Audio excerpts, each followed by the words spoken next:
Yo, assalamualaikum warahmatullahi wabarakatuh. Selamat malam buat teman-temanku semuanya, khususnya yang sudah ada di YouTube Solusi Hutang. OJK menyampaikan mereka sedang mempamerkan kinerja dia, yang mana kinerja OJK itu adalah OJK telah berhasil memblokir pinjol ilegal gitu loh ya. Dengan begitu OJK menyampaikan OJK melalui Satgas Pasti telah memberantas pinjol ilegal sebanyak 8.271. Itu adalah hasil yang sangat luar biasa, pantas untuk kita apresiasi. Ya, tapi ada tapinya ya.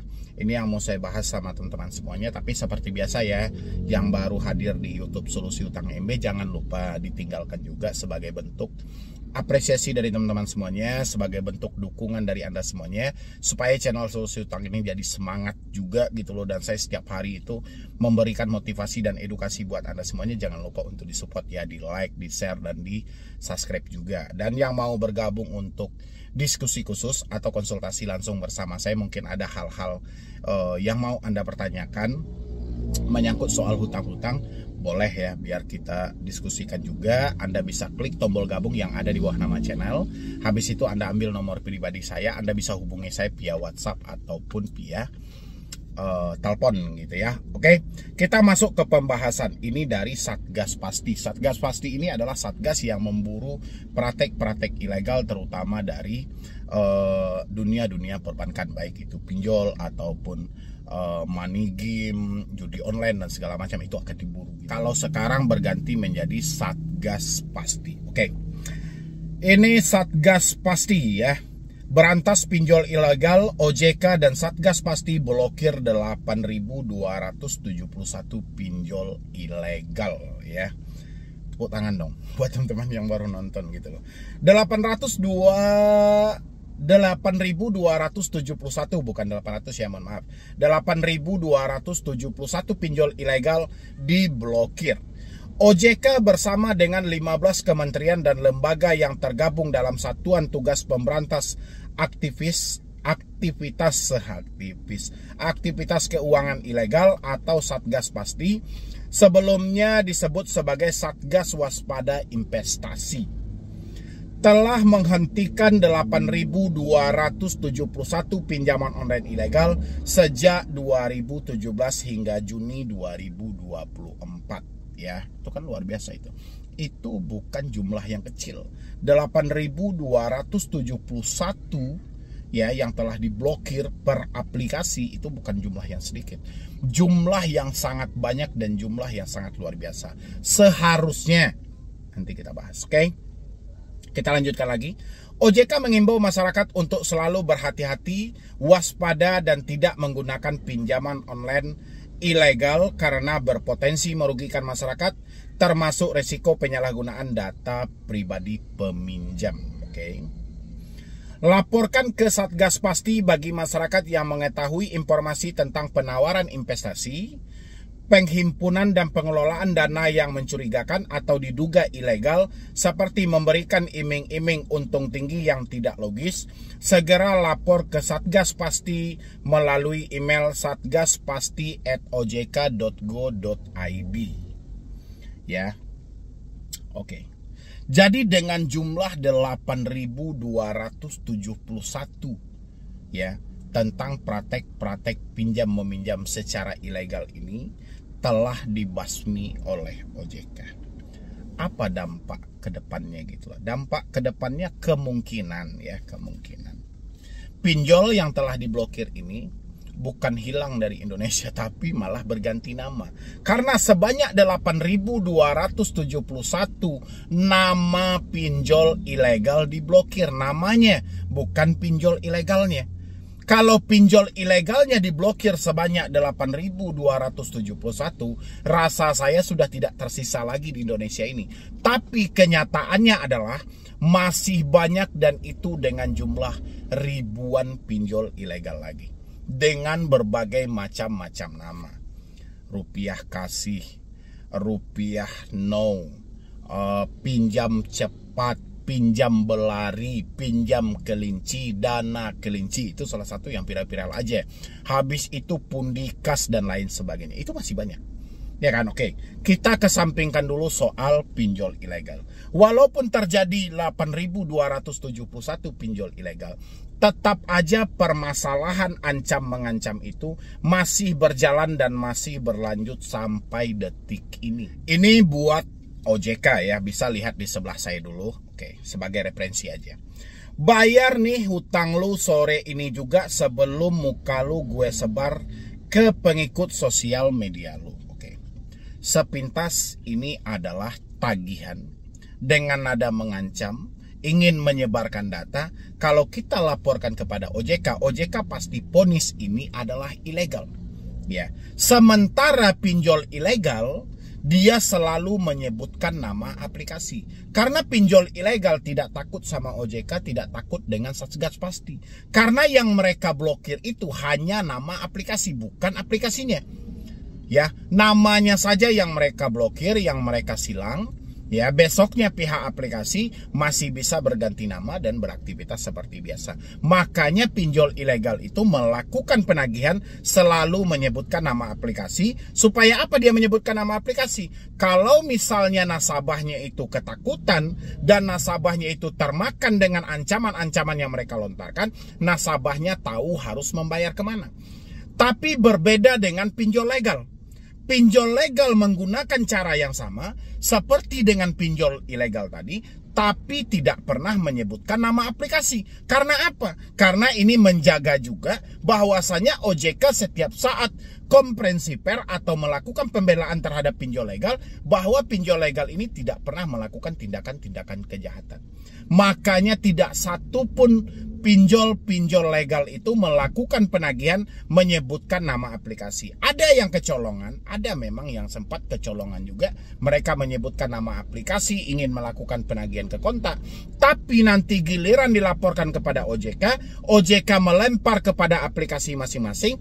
Aplikasi cukup menjawab, telah kita lakukan investigasi, nomor yang disebutkan tidak terdaftar di sistem kami. Seperti yang sudah-sudah. Ada yang mengakhiri hidup tetap juga ditagih, dikirimin orderan fiktif dan viral di mana-mana, kasusnya cukup diredam aja. Telah dilakukan investigasi, ternyata nomor itu bukan kami. Begitu enteng mereka menjawab. Ya. Jadi, apa bangganya kita dengan pemblokiran 8.271 tadi kalau permasalahan ancam-mengancam, intimidasi, menakut-nakuti, sara, ya, itu tidak hilang sama sekali gitu loh. Justru ini malah bertambah, dan ini lagi biar OJK menyampaikan juga. Ini ya. Di sini dia bilangin nama ini semuanya data-data lengkap, tapi satu aja yang tidak pernah mereka sebut yaitu nama aplikasinya. Konfirmasi kevalitan data masih sesuai ya. Semua kontak darurat Anda khawatir akan terhubung dengan kami. Jika sampai keterlambatan dari pagi, kami sudah memperingatkan untuk membayar di jam yang telah ditentukan. Respon dan record pembayaran Anda yang akan menentukan skor kredit Anda menjadi bahan pertimbangan pihak kami untuk pinjaman berikutnya. Sesuai perjanjian digital, aplikasi Anda tidak membayarkan sampai sore ini akan berimpact besar pada kredibilitas Anda. Perdata yang Anda cantumkan di aplikasi sangat disayangkan hanya karena uang segini, jadi berimpact buruk ke semua tagihan Anda. Tapi sayangnya tidak ada nama aplikasi yang mereka cantumkan di sini. Kalau kita laporkan kepada OJK hal-hal seperti ini, pasti OJK berdalih ini dilakukan oleh pinjol ilegal. Padahal permasalahannya itu ada pada pinjol legal resmi terdaftar di OJK. Ya. Itu masih banyak itu. Jadi kalau OJK benar-benar serius dalam hal ini, OJK benar-benar ingin membasmi, jangan hanya melirik kepada pinjol ilegal saja, tapi coba telusuri kebusukan-kebusukan pinjol legal yang selama ini berusaha OJK untuk menutup-nutupi. Mustahil OJK tidak mengetahui perkara-perkara ini, tapi OJK tidak mau tahu, itu boleh-boleh aja. Tapi kalau dibilang OJK tidak tahu sama sekali, itu mustahil. Ya. Kalau OJK bilangin, mana buktinya, makanya diceklah ruangan pengaduan itu. Untuk apa ruangan pengaduan itu diciptakan kalau tidak ada tanggapan? Kalau tanggapannya adalah hutang ya bayar. Itu bukan tanggapan namanya. Yang dia laporkan itu soal keburukan dalam penagihan yang selalu menggunakan nada ancaman. Bukan dia bilangin dia tidak mau bayar pinjol. Kalau dia bilang dia tidak mau bayar pinjol, OJK bilang hutang ya bayar, itu nyambung. Tapi kalau dia bilang penagihannya ini sangat buruk, melakukan pengancaman, melakukan intimidasi, terus OJK bilang hutang ya bayar, nggak nyambung. Makanya nggak ada fungsinya OJK sama sekali. Ya, saya bukan tidak mengapresiasi telah diblokirnya 8.271 pinjol ilegal, tapi efeknya bagi masyarakat apa? Tidak meringankan beban mereka juga. Ya kan, tidak menghilangkan permasalahan di saat telat juga, tetap juga mereka dicaci maki, tetap juga mereka dihina. Jadi OJK yang benar-benar aja gitu loh. Sesuai dengan keputusan mahkamah kemarin, OJK harus membentuk aturan yang lebih tegas lagi. OJK harus meminta pinjol itu lebih transparan lagi. Ya, jangan orang mengajukan 2 juta, tidak dijelaskan berapa lama tenornya, berapa harus dibayarkan, begitu dana sudah di tangan orang, baru diminta 14 hari harus bayar. Ya, 2 juta pinjaman dia, jangka 14 hari harus dibayar 2.500.000. Apakah ini sudah selesai? Belum, diminta pula 2 kali ansuran. Ansuran yang kedua, itu kecil banget, 300.000. Ya kan, ansuran pertama sudah double dengan bunga-bunganya. Ini yang harus dipelajari ulang oleh OJK. Tapi kalau konsepnya sama aja, karena kasus ini hanya sebatas viral, terus OJK hadir dengan memposting ini, dengan memposting itu, seakan-akan OJK juga ikut simpati terhadap masyarakat, ya sama aja dengan kasus-kasus lainnya gitu loh. Setiap kali kasusnya sudah viral, OJK langsung hadir dengan konferensi pers. OJK menyampaikan pinjol legal itu sudah bagus, sudah menjalankan begini, ya kan? Padahal belum. OJK hanya percaya datanya. OJK tidak mau datang ke lapangan untuk mencari fakta yang ada. Dan begitu juga buat teman-teman yang telat bayar atau tidak mampu bayar. Saya selalu mengingatkan Anda, dan saya tidak bosan-bosan untuk mengingatkan Anda. Kalau Anda diancam, Anda dicaci maki oleh pinjol, tolong hentikan semua pembayaran yang ada. Mulai dia mengancam mau datang ke rumah, mengancam datang sama RT atau RW, mau mempenjarakan Anda, mau memperdatakan Anda, sepakat semuanya, kompak semuanya, hentikan pembayaran. Kalau teroran masih berlanjut, cabut kartu Anda, hapus WA Anda, reset HP Anda ke setelan pabrik, masuk dengan nomor baru, selamatkan hidup Anda untuk kedepannya. Ya, nggak usah mengandalkan OJK lagi kalau memang tidak ada kejelasan sampai detik ini. Ya, mungkin dari saya cuma itu aja, dan lanjutkan untuk mendengarkan video berikut ini.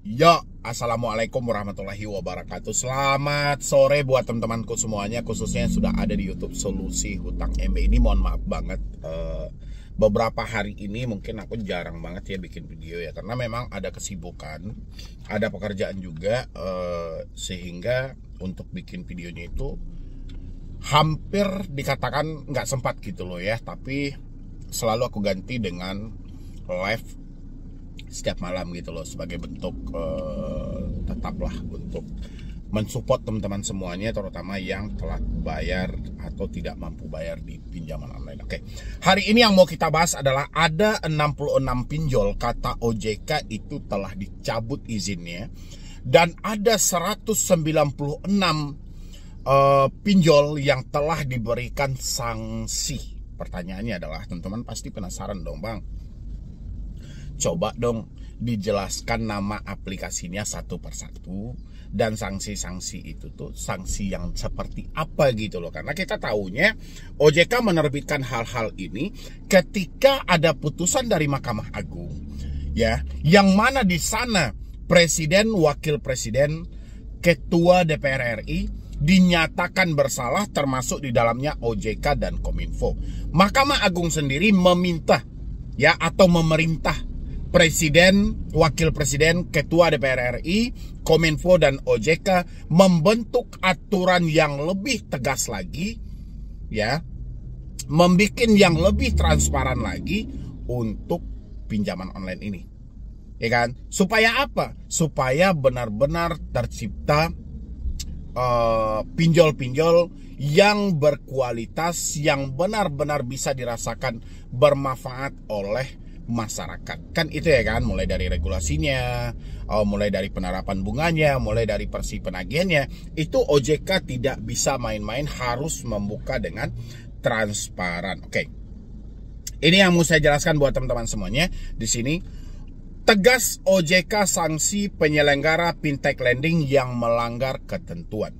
Ya, OJK memberikan sanksi kepada pinjol-pinjol yang melanggar ketentuan. Tapi melanggar ketentuan ini, apakah nanti diuraikan OJK? Ini saya lagi masuk di postingan resmi di akun @OJK_Indonesia. Sanksi tegas OJK dalam upaya penegakan ketentuan dan melindungi konsumen serta masyarakat. OJK telah melaksanakan supervision terhadap penyelenggara fintech P2P lending. 66 pencabutan izin usaha penyelenggara fintech P2P lending sejak tahun 2020. 66 sejak tahun 2020. Kok kirain selama 2023-2024 aja gitu. Tapi dihitungnya itu sejak tahun 2020. Ya otomatis akan banyak ya kan, nama-nama pinjol inilah, nama pinjol ini, nama. Yang jelas pinjol itu ada 100 pinjol legal hari ini gitu loh. Jadi kalau dihitung sejak 2020 ya, berarti pinjol legal ini ada 166. Rasa saya pinjol legal nggak sampai 166 gitu loh. Entah OJK mencampurnya dengan yang namanya pay letter, yang namanya dengan multi finance. Karena mengingat yang memberikan sanksi itu adalah OJK sendiri, bukan AFPI. Sementara pinjol di bawah naungan Asosiasi Fintech Pendanaan Bersama Indonesia ya. Sayang banget 66 nama pinjol ini tidak pernah dijelaskan OJK, sama kayak OJK memberikan sanksi 13 pinjol legal katanya kan. Tapi pinjol apapun itu selalu disembunyikan. Seakan-akan pinjol itu hanya ditulis sesekali. Coba OJK terbitkan juga dalam postingan. Pinjol yang telah kita cabut izinnya, uraikan khusus pinjol legal. Jangan pinjol ilegal aja. Khusus pinjol legal, mulai dari ini rentetkan ke bawah ya kan.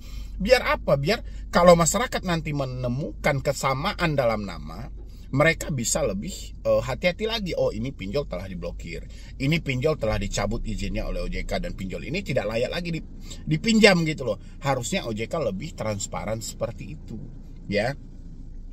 Habis itu 372 sanksi administratif periode Januari sampai Juni 2024 terdiri dari 196 sanksi peringatan tertulis. Oke. Sanksi peringatan tertulis ini sebanyak 196 yang dilayangkan OJK, sementara ya, ini sementara pinjol legal yang resmi ada di bawah naungan otoritas Asosiasi Fintech Pendanaan Indonesia sebanyak 100 aplikasi. Sementara OJK telah melayangkan 196 surat tertulis ya, atau sanksi peringatan tertulis sebanyak 196. Berarti mereka melakukan kesalahan berulang-ulang kali. Ya kan? OJK bilang di sini 196 sanksi peringatan tertulis, sementara pinjol itu ada 100 aplikasi. Ini yang di bawah naungan AFI ya. Dan untuk di bawah naungan OJK mungkin banyak lagi itu, yang multi finance, yang pay letternya itu di bawah naungan OJK. Di bawah Bank Indonesia banyak lagi. Ya, sekarang yang OJK peringati dengan surat tertulis itu pinjol apa aja dan masalahnya apa? Ya, kenapa OJK yang malah keputusan Mahkamah Agung itu lebih transparan, lebih terbuka? Kenapa OJK tidak begitu terbuka? 196 ini dilayangkan ke pinjol mana? Dan apa permasalahan mereka? Biar masyarakat juga menilai. Permasalahan bahwa mereka telah diperingatkan oleh OJK, diberikan sanksi tertulis oleh OJK karena mereka melakukan tindakan yang seperti ini. Harusnya kan terbuka OJK-nya. Tapi kenapa OJK tidak terbuka? Ya kan? Habis itu lagi 166 sanksi denda. Ya, ini lebih parah lagi gitu loh. Dendanya itu sekarang terkumpulnya di mana? Dendanya itu berupa uang kah? Berupa apa ini? Ya kan? Karena ini bahasanya bahasa denda. Jadi Apakah itu dibebankan dengan uang oleh OJK atau dibebankan seperti apa, dan pinjol apa saja itu gitu loh. Dan dia yang dibebankan dengan denda itu melakukan kesalahan yang seperti apa sih sebenarnya gitu loh. Ya, ini biar lebih terbuka aja, karena masyarakat dibebankan dengan bunga tinggi, diberatkan dengan cara penagihan, habis itu data mereka merasa tidak aman ada di aplikasi itu. Ini 3 permasalahan yang tidak bisa dipisahkan sama sekali. Ya, penagihan paling utama, mulai dari penyebaran data sampai menagih keluar dari kontak darurat, sampai melakukan caci maki, sampai melakukan pengancaman, penghinaan dan segala macam, itu dilakukan oleh tim penagih pinjol. Ya, pertanyaannya adalah OJK dan AFI sudah mengecek belum semua pinjol-pinjol yang bekerja sama dengan debt collector itu, apakah benar mereka telah terverifikasi, apakah benar mereka telah legal, resmi, mempunyai sertifikat di bidang penagihannya. OJK sudah cek apa belum? Karena sumber permasalahan yang paling terberat itu dari penagihan, baik itu berupa WhatsApp maupun berupa telepon, via mengancam gitu ya kan, melalui email, mengancam melalui WhatsApp, mengancam melalui telepon. Ini sumber masalahnya. Ya, karena OJK katanya telah melayangkan peringatan tertulis 196 dan memberi sanksi 166 pinjol, memberi sanksi, diberi sanksi denda gitu loh. Terus nama aplikasinya yang paling pertama gitu loh. Mana tahu dalam 196 ini sanksi peringatan tertulis itu di satu aplikasi ada yang double nggak sih? Misalnya kemarin diperingatkan tertulis di aplikasi A, minggu lalu juga diperingatkan tertulis di aplikasi A. Jadi akhirnya menumpuk peringatan tertulis itu. Peringatan itu dipatuhi apa tidak? Habis itu kata OJK di sini, 7 sanksi pembatasan kegiatan usaha. Ya oke, kemarin-kemarin kita juga sempat mendengar OJK membatasi pay letter dari Akulaku kemarin-kemarin. Tapi apa kelanjutannya sekarang kita juga nggak tahu ya kan. Tapi tetap aja pay letter itu tetap berjalan kah? Atau pay letter itu telah dihentikan kah? Atau pay letter itu lebih diperketat seperti ini.